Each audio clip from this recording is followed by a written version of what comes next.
Nous allons parler aujourd'hui de Tzedaka. Gemara Ktubot, Daf Samech Zayin 67, Amud Bet. Jusqu'à quel point et de quelle manière fait-on la Tzedaka? Tanu Rabbanan. Dei Machsoro, ata metzuve alav lefarneso, ve'i ata metzuve alav le'ashero. Le pasuk dit, Dei Machsoro, tu donneras le manque, tu combleras le manque du pauvre, tu as l'ordre de lui donner sa parnassa, son gagne-pain, mais tu n'as pas l'ordre de l'enrichir.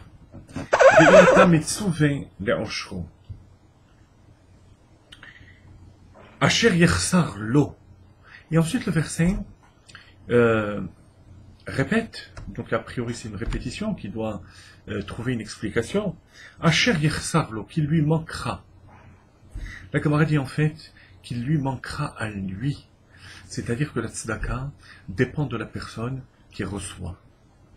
À savoir, afilusus lirkov alav, même un cheval à monter, s'il était habitué à monter à cheval, et non pas sur un âne, et non pas à pied, ben tu auras le devoir de lui procurer une voiture à notre époque. Et plus que cela encore, un serviteur qui va courir devant lui pour l'annoncer. Donc un valet. Amro alav al Hillel Hazaken. Ce n'est pas de la théorie. On raconte au sujet de Hillel Hazaken, qui était Nassi, qui était donc président du tribunal, qui avait la fonction pratiquement de roi, de Melech. Et le Nassi n'a pas le droit d'être mochel sur son kavod. C'est-à-dire qu'il doit en imposer. Malgré tout, qu'il appliquait cela à la lettre et qu'il a donné à un ben tovim, c'est-à-dire à quelqu'un d'origine bourgeoise, riche, donc qui avait l'habitude du cheval et du valet, il lui a fourni donc le cheval et le valet. Une fois, il n'a pas trouvé de valet. C'est lui qui a fait l'office de valet. Les commentaires disent, le Ben Ishraï le rapporte, qu'il a dû se déguiser de manière à ce que le pauvre ne le reconnaisse pas, ni les gens ne puissent le reconnaître, pour accomplir à la lettre ce que la Torah nous demande. Rabbi Menachem Mendel de Kotsk pose la question, Sous l'irkov alav, un cheval pour le monter, je comprends. Il en a l'habitude, il en a peut-être besoin pour son travail, pour reprendre ses activités. Mais un valet qui va courir devant lui, c'est un shtout, c'est de la folie, c'est de la stupidité. Et de là dit Rabbi Mendel de Kotsk, l'enseignement. Ve'avta l'eracha kamocha, tu aimeras ton prochain comme toi-même, c'est asher yirsar lo, par rapport aux besoins de la personne, pas par rapport à tes besoins. Et même ce qui te paraît être pour toi de la folie, est pour lui une nécessité. Et c'est ainsi que la Gemara raconte encore une autre histoire. Je suis obligé de les sélectionner parce qu'il y en a plusieurs de très intéressantes qu'on a étudiées à Kitov ce Shabbat. Il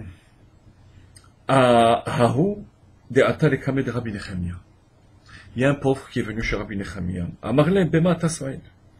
Il lui a demandé quelles sont tes habitudes alimentaires.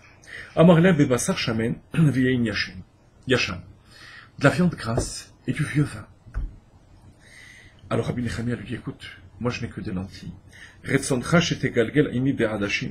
que tu veux manger chez moi, mais des lentilles? Il a accepté, mais il en est mort. Donc vous voyez, Rabotai, Asher Yersar, l'eau, la dignité de la personne, ses habitudes à lui. Malgré tout, vous remarquez que là, on ne parle pas de Ben Tovim, de personnes d'origine bourgeoise. C'est quelqu'un, donc, qui s'est habitué à manger avec faste. C'est pour ça que la Gemara dit, conclut, Amar, Oy lo lazé chez Arago Nechemia. À ce moment-là, Rabbi Nechemia dit, malheur à cette personne qui a été tuée par Nechemia. La Gemara dit au contraire, Adraba, Oilo le Nechemia sharago lazem baele. Il aurait dû dire, malheur à Nechemia qui a tué cette personne. Et la Gemara répond, non. C'est lui qui était responsable de sa mort, parce qu'il n'aurait pas dû s'habituer à une nourriture pareille. Le Ben Ish Chai demande, effectivement, que veut dire malheur à cette personne qui a été tuée par Nechemia? Et si c'était une autre personne, ça aurait été différent. On comprend que finalement, la version qui reste d'après la Gemara, c'est malheur à Nechemia qui l'a tué. La Gemara dit qu'on exclut cette version, parce que c'est lui-même qui s'est mis dans ses problèmes. Donc on reste sur la première version. Malheur à cette personne qui a été tuée par Nechemia. Une fois de plus, le Ben Ish Chai demande, pourquoi Nechemia, et si c'était une autre personne? Omer à Ben Ish Chai, que si c'était une autre personne, on n'aurait pas conclu dans la Gemara de cette manière. Et c'est très important pour nous.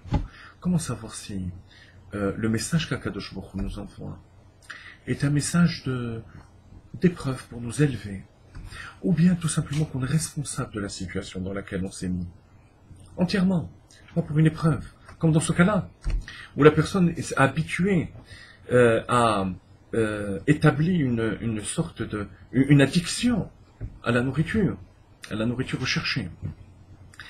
Le Ben Ish Chai rapporte du Yeharot Dvash, Rabbi Yonatan Eibshutz, que Megalgalin Zchut al Yedei Zakai, Vechov al Yedei Chayav. La Gemara dit que lorsque Dieu veut punir, il l'envoie par l'entremise d'une personne négative.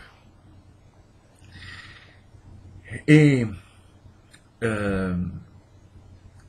si la Gemara fait remarquer, malheur à cette personne qui a été tuée par Nechemia, ça veut dire quoi?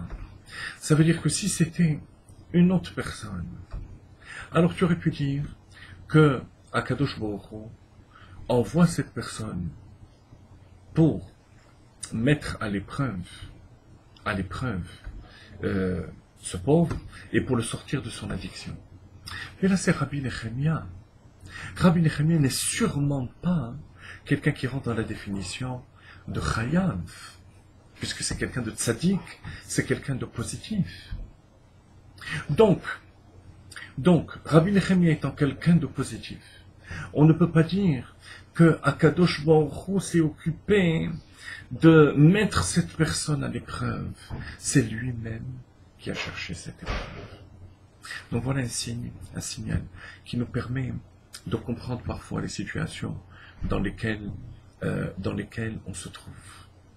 Et lorsque un message passe par quelqu'un de positif, comme Rabbi Nechemia, comme d'autres personnes qui peuvent se trouver autour de nous, il faut être capable d'endosser soi-même la responsabilité. C'est pas toujours facile.